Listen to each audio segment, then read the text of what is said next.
Let's talk about reharmonization. So what is reharmonization? It's when you change the chords in a song while keeping the melody the same. Have you ever heard somebody play a song and you recognize the tune, but yet it sounds different? That's because the song has been reharmonized. So why would you want to do this? Why would you want to change the chords in a song and keep the melody? Well, you can give the song a different personality. You can create your own version of a song and play it in a way that nobody else does. You can make the song more harmonically complex and interesting. You can make a song sound jazzy. You could change the mood of the song. You could make a song that would normally sound happy and carefree. You can make it sound wistful and sad. You can find a new way to play a song that perhaps you've been playing it for years and you've gotten a little bit bored with it. Well, you can find a new way to play it that's less boring. If you're a songwriter, you can learn how to reharmonize your melody, and that can help you write a more interesting song. To help you understand the concept of reharmonization, let's review how harmony works. Now, harmony is simply another name for just basic music theory, working with chords, working with melody. So harmony occurs when you have two or more notes that are played at the same time. And a lot of times we play three notes and that gives us a chord, or four notes. And so in other words, you have chords that support a melody and that creates harmony. So if you're just playing a melody by itself, that's no harmony. But if you got chords and a melody, you've got harmony. Now, many times the chords that you play will contain melody notes. So for example, if you're playing a C major chord and the melody contains C, E, or G, well, there's harmony. Now, sometimes the melody might briefly be on a note that's not in the chord, but then it will resolve to a note that's in the chord. We call those non-chord tones, and we'll talk more about those when we study melody. So the combination of melody and harmony, or chords, gives the song its musical flavor. You can change the flavor of a song by substituting one or more chords that still work musically with the melody. And you can replace chords that share common tones without completely changing the original song. And so reharmonization is a great way to give a personal touch to the way you play a song. You can take a song that you play and change the chords, and it becomes your own version of that song. And so you can change the mood. You can change the character of a song. You can make a happy song into a sad song, or vice versa. Now, why would you want to do this? What's the reason behind reharmonization? Why not change the melody? Well, if you change the melody, then people aren't going to be able to identify what song you're playing. So by changing the chords and leaving the melody as it is, you can modify the sound of the song and not change the song. Your listeners will hear the melody that they're familiar with, but they will hear it in a new and fresh way. And so there are different techniques that you can use to reharmonize any song. Now, I'm going to use as my example song, Mary Had a Little Lamb. Now, I like to use this song as an example because just about everyone in the world recognizes the tune. And so remember, in a reharmonization of this tune, the melody stays the same, but some or all of the chords are different. So here's a few of the common techniques that you can use for reharmonizing a melody. The first technique is to substitute the relative minor chord. We're going to start by substituting relative minor chords for the major chord. Every major chord will have a relative minor, and these chords will sound good together because they share two common tones. So for example, our C major chord and its relative minor, A minor, both have the C and the E. So you remember how we built a chord on every note of the major scale? Well, to find the relative minor of C major, you can count up to the sixth chord. 1, 2, 3, 4, 5, 6. There is our relative minor. Now that works in every key. And so the relative minor of D major, for example, is B minor. The relative minor of E major is C sharp minor. So most of the time, you can exchange the relative major chord with its relative minor chord in a song. And then the feeling of the song will change, but the melody stays the same. So let's take our example song, Mary Had a Little Lamb. If we play it normally, it just has two chords. There's C, the chord C, and then G, and then back to C. Right? Very simple. Now, what would happen if we substituted the relative minor chords of those two major chords? Well, let's see what happens to Mary's Little Lamb. So, the relative minor of C major would be A minor, and the relative minor of G major is E minor. Remember, every major chord has a relative minor chord. So, let's play Mary Had a Little Lamb, substituting relative minor chords for these two major chords.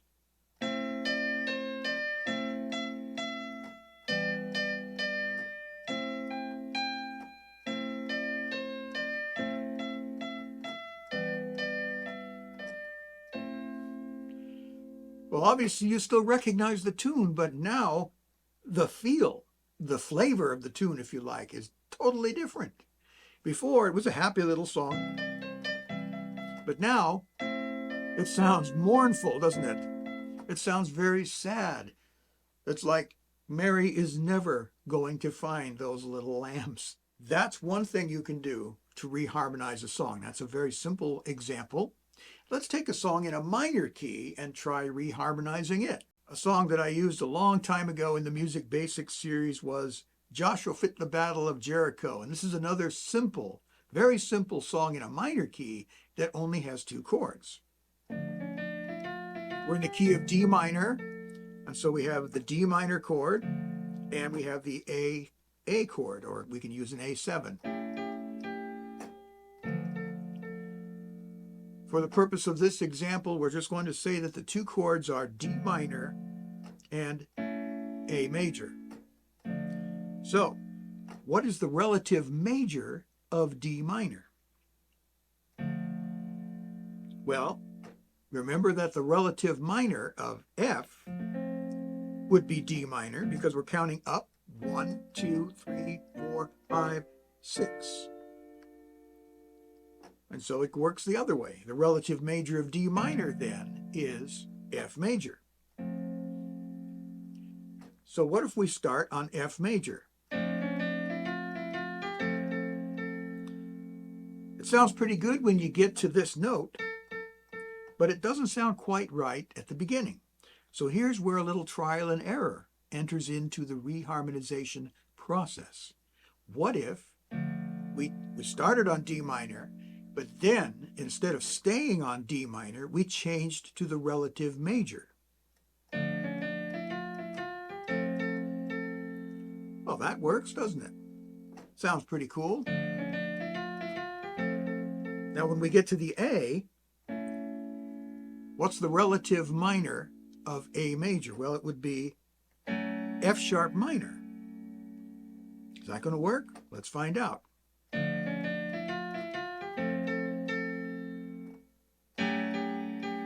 No, it doesn't work, does it? So we'd have to keep the A.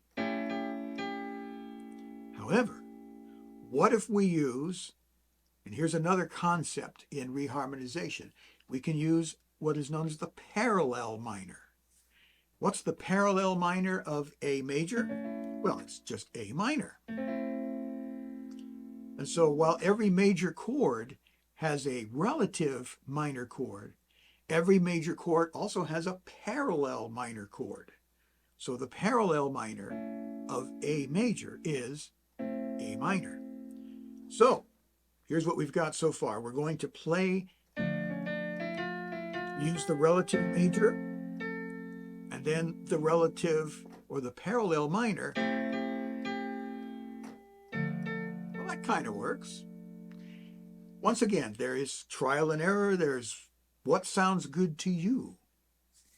And so that's reharmonization, simply substituting a relative minor chord for a major chord, or a parallel minor chord for a major chord, or a relative major chord for a minor chord. You're going to have to watch this video more than one time to follow all this, because reharmonization, once again, it's a big, wide world. Another technique you can use in reharmonizing the song is using diatonic chords. Now, what I mean by diatonic chords is that you remember every major scale and every minor scale, you have 7 basic diatonic chords. And these chords are formed from the 7 notes of any particular scale. So let's use again C major as our example. You remember you've got C major, D minor, E minor, F, G, A minor, B diminished, C. So you can experiment by using any one of these diatonic chords. I almost said diagnostic chords. That's not quite right. Diatonic chords with this melody. So what if we use, well, we could try that, or that works too. That also sounds pretty good. Not so good. Okay, how about using this one? Well, that's not bad. And then when you get to the next chord, or the next note of the melody, what chord can we use here? Well, let's see.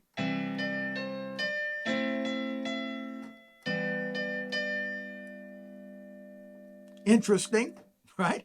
You can see now when you're using just the diatonic chords, this opens up a whole other realm of possibilities. Once again, a lot of trial and error involved.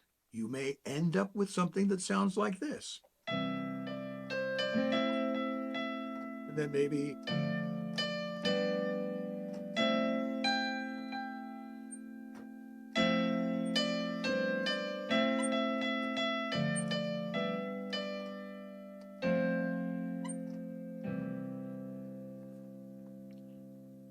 nevertheless, all kinds of possibilities. Now, here's one of the more advanced ways of reharmonization. This could be called common chord tone harmony. In other words, you can find new chords to support your existing melody by looking into chord structure. In other words, you can use any chord, or you can try, see what it sounds like, to use any chord that contains your melody note for reharmonization. And so you can substitute a chord that has one of the same notes in your melody. So every note is part of many different chords. Once again, a lot of trial and error involved in using this, because this technique, using common chord tones, notes that are common to different chords, it's not every chord you select is going to sound good with your melody, but you may find new chords and chord combinations that you never thought of using before. So let's go back to our original song example. And the first note of the melody is E. So you ask yourself, now what chords contain the note E? Well, there are several major chords that contain an E. For example, there's E major. Everybody knows that. E is now the root. But there's also C major, where E is the third. It's the middle note. But there's also A major, where E is now the fifth, the top note. There are also minor chords. E minor, E, G, B. E is the root, C sharp minor. There's that E, but now it is in the middle of the chord, in root position. but also A minor. E is a top note, the fifth. It's also part of E augmented. It's also part of C augmented, or A flat augmented. It's also part of the diminished chord.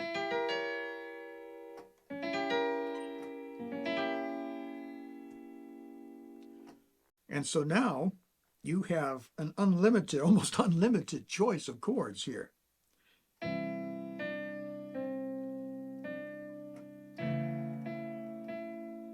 Huh? Now it's starting to sound a little bit interesting, isn't it?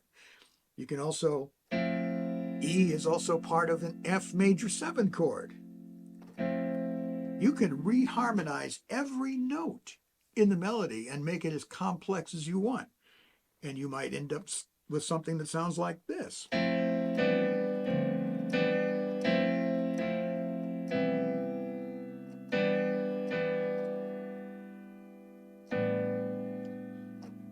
I'm just kind of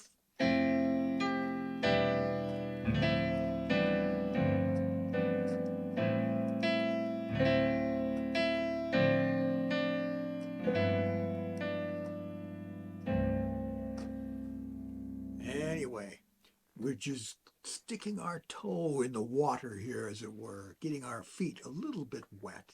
The thing you want to keep in mind is when you're reharmonizing a melody, you want to keep in mind the chord progression that you're coming up with. You want to make sure that that works, it doesn't sound too weird, and that the chords you select are going to fit with the melody. But as you can see, the possibilities are almost endless as to what you can do, even with a simple tune like this. Now, I plan to come back to this, and perhaps we'll use a more complex song as an example of a song that we can reharmonize. And if you have a song that you'd like to hear reharmonized, the techniques of reharmonization applied to that particular song, then please leave me a suggestion in the comment section.